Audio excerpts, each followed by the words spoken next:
So step 4 is write out the script and use it. Albert Einstein is a guy you might have read about or heard about or maybe been to his bagel shop. But Albert, he says this. He says, paper is to write things down that we need to remember. Our brains are used to think. Well, what Albert's talking about is that when the human brain tries to memorize all this stuff, it's almost neutralized to where you can't use any of it. It's like the complexity of what we're training on now is too much to remember it when you're actually in a sales presentation.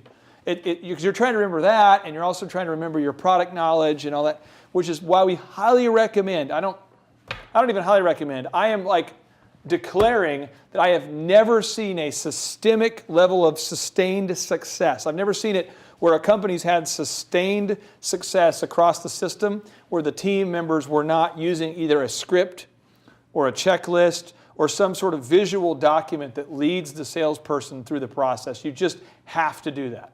Now, we've got some great notable quotables here that I want Marshall to unpack, and he's going to read them off, and I'll unpack them, and we'll get into them. But I just want to make sure, don't try to be the first person who's been successful in the history of the planet who works straight up off of memory at all times and doesn't have anything written down.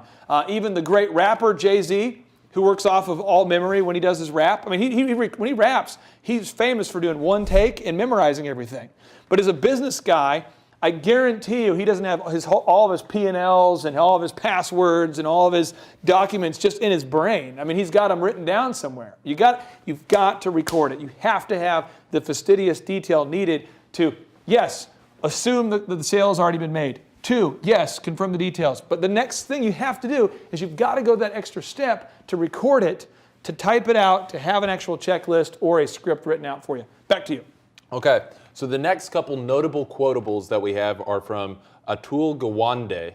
He's the best-selling author of Checklist Manifesto, okay? And so we're talking about creating this systemic success. And so the notable quotable goes, checklists seem able to defend anyone, even the experienced, against failure in more tasks than we realized.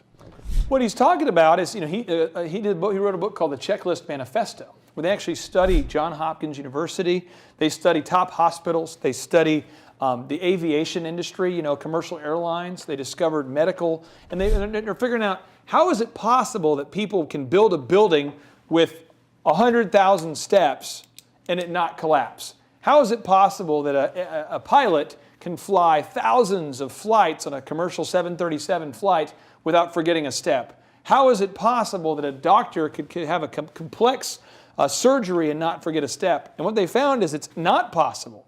Without a checklist, people make a lot more mistakes than what you think that they would. And so people naturally don't want to use them. And he goes on to write here, he says, the volume and the complexity of what we know has exceeded our individual ability to deliver its benefits correctly, safely, and reliably. What he's talking about is that if you learn this today, but you don't script it out, make a checklist, make a system that you can use. I mean, literally, guys, when I would go to the appointments to meet with brides and grooms, I literally had a clipboard. And on the clipboard, I had all my closing questions there. And I would ask, who would be the person who would, when would you want to, where would you want to, how would you want, and I had it all scripted out. And I would just ask people, like I'm filling out a survey, and it works great. So it's very, very important that you do that. Can you read that last notable quotable? He goes on to say, we don't like checklists. They can be painstaking, and they're not much fun. But I don't think the issue here is mere laziness. There's something deeper, more visceral going on when people walk away, not only from saving lives, but from making money. It somehow feels beneath us to use a checklist, an embarrassment. It runs counter to deeply held beliefs about how the truly great among us, those we aspire to be, handle situations of high stakes and complexity. The truly great are daring, they improvise, they do not have protocols and checklists. Maybe our idea of heroism needs updating. And I can just say this, I've got a chance in my career to meet professional basketball coaches, gifted basketball players, unbelievable musicians, super talented world leaders.